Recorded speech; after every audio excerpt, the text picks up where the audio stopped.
welcome to Meena Samayal. Lockdown breakfast recipe number 2, Godhumai Dosai, instant Godhumai Dosai.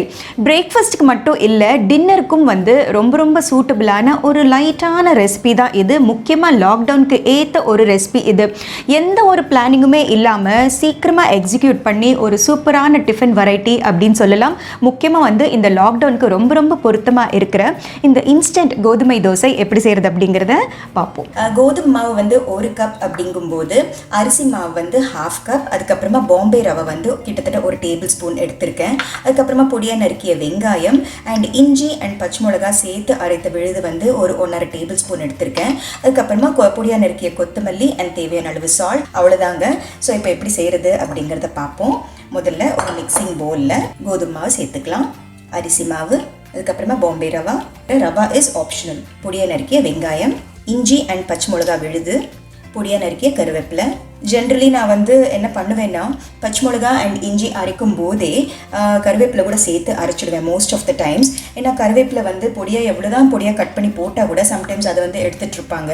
So அதனால் colour கொஞ்சம் க்ரீனிஷாக இருக்கும், அதாவது அரைச்சி போட்டோம்னா. ஸோ இப்போ நான் உங்களுக்கு ஷூட்டுக்காக காட்டுறேன், அந்த ஒரு காரணத்தினால தான் நான் சாப் பண்ணி போட்டிருக்கேன். ஜென்ரலாக நான் கிரைண்ட் பண்ணி போட்டுடுவேன்.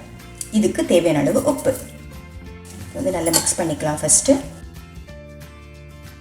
ஸோ ட்ரை இன்க்ரீடியன்ட்ஸ் நல்லா மிக்ஸ் பண்ணதுக்கு அப்புறமா கொஞ்சமாக தண்ணி விட்டு நல்ல ஒரு ஃப்ளோயிங் பேட்டர், அதாவது ரவை தோசை நம்ம எப்படி மிக்ஸ் பண்ணுவோமோ அந்த பதத்துக்கு நம்ம மிக்ஸ் பண்ணிக்கலாம். இது எந்த அளவுக்கு ஃபாஸ்ட்டாக செய்ய முடியும்னா வீட்டில் டின்னருக்கு உட்கார்ந்ததுக்கு அப்புறமா கூட நம்ம கடகடன்ட்டு மிக்ஸ் பண்ணி கூட நம்ம ஊற்றி கொடுத்துடலாம், அந்த அளவுக்கு. அதனால தான் இன்ஸ்டன்ட் கோதுமை தோசை அப்படின்ட்டு நான் சொன்னது.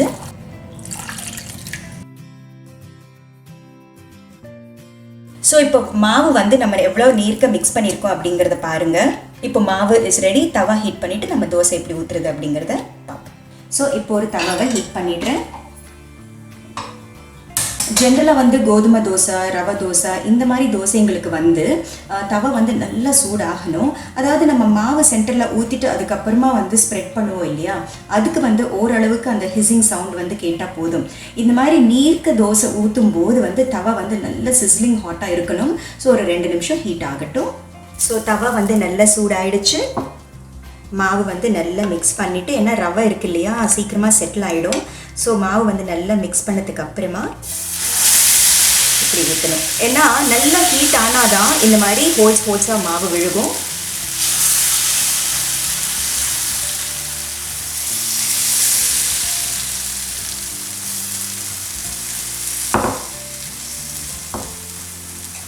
ஸோ ஒரு செகண்ட் ஆனதுக்கு அப்புறமா நம்ம எண்ணெயை ஊற்றலாம்.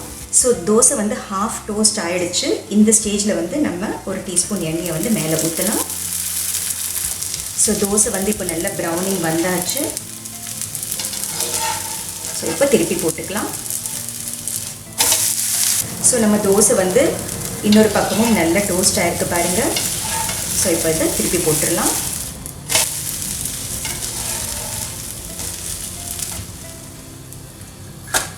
So 1 dosa is ready. அடுத்தது ஊற்றிடலாம்.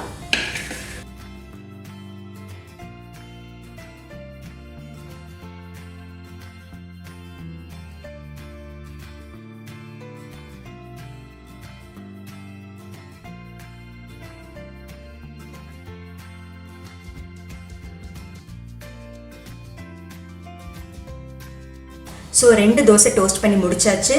ஸோ our instant கோதுமை தோசை இஸ் ரெடி.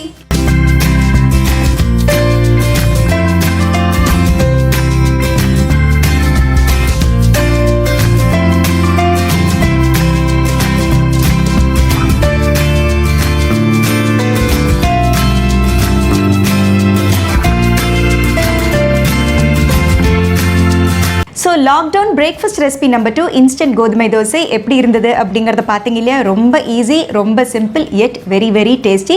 ஸோ கண்டிப்பாக இந்த ரெசிபியை நீங்களும் ட்ரை பண்ணி பாருங்கள். ஸோ மீனா சமையலை பாருங்கள், லைக், ஷேர், சப்ஸ்கிரைப் பண்ணுங்கள். பாய்.